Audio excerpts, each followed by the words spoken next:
Bonjour tout le monde, Dr Alexandros Zaruc ici, médecine cardio-métabolique, qui va vous expliquer et va vous démontrer comment s'injecter l'Ozempic.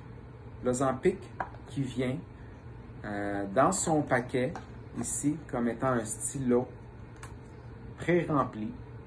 Donc, ce n'est pas de l'insuline, c'est un médicament, c'est une hormone que nous avons déjà dans notre corps, qui est déjà pré-rempli dans le stylo et qu'on conserve dans le frigidaire. Et dans le même emballage, on retrouve des aiguilles. Alors, à quoi ressemblent les aiguilles? Les aiguilles ressemblent à ceci.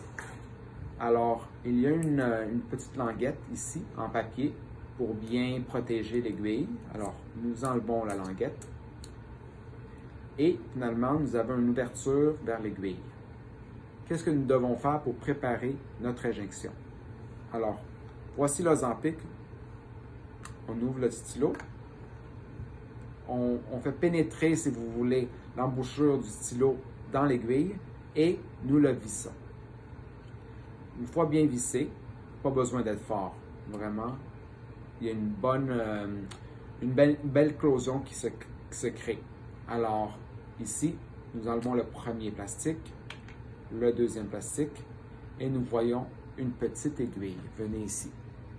Vous voyez une petite goutte au bout de l'aiguille. C'est un bon signe. Ça veut dire que déjà, il ne doit pas avoir beaucoup d'air, si même zéro air dans l'aiguille. C'est déjà le produit qui est présent.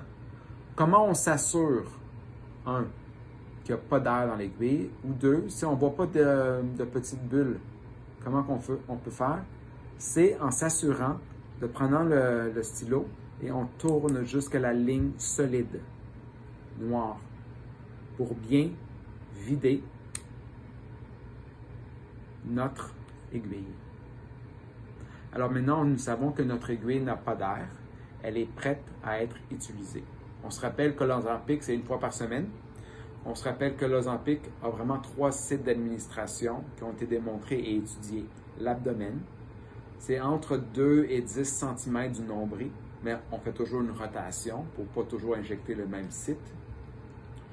Les jambes, c'est vraiment la face plutôt superficielle externe, donc le côté des jambes, et le derrière du bras.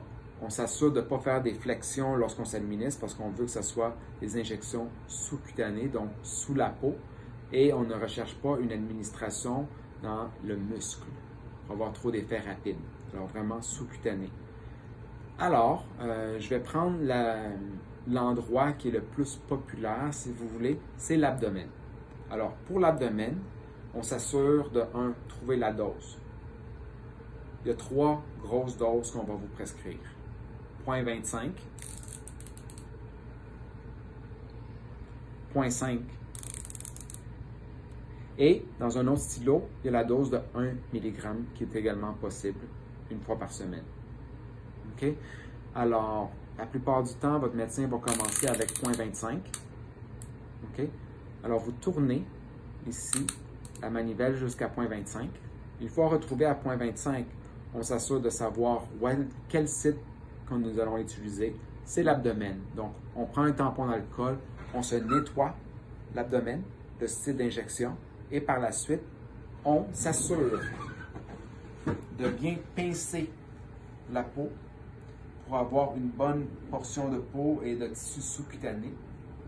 On prend notre stylo, on s'assure que la dose est bel et bien à 0,25, celle qui a été prescrite par notre médecin. Et on s'assure de bien rentrer l'aiguille et de peser le bouton gris qui est en haut pour s'assurer de se donner l'administration de la médication. On compte 1, 2, 3, 4, 5, 6, 7, 8, 9, 10. J'aime bien les 10 secondes parce qu'on s'assure que c'est assez long. On enlève et on regarde finalement la dose. Et la dose, vous voyez, revient à 0 mg. Et c'est comme ça qu'on sait qu'on s'est administré l'Ozempic cette semaine. Comment disposer maintenant de l'aiguille et du stylo? Personnellement, j'aime bien repositionner le capuchon en plastique pour bien protéger. Je positionne le premier et ensuite le deuxième. Je dévisse. Je m'assure de bien disposer de l'aiguille dans mon contenant à produit bien aiguisé, le stéricycle. Et mon Ozempic retourne dans le frigidaire jusqu'à la semaine prochaine.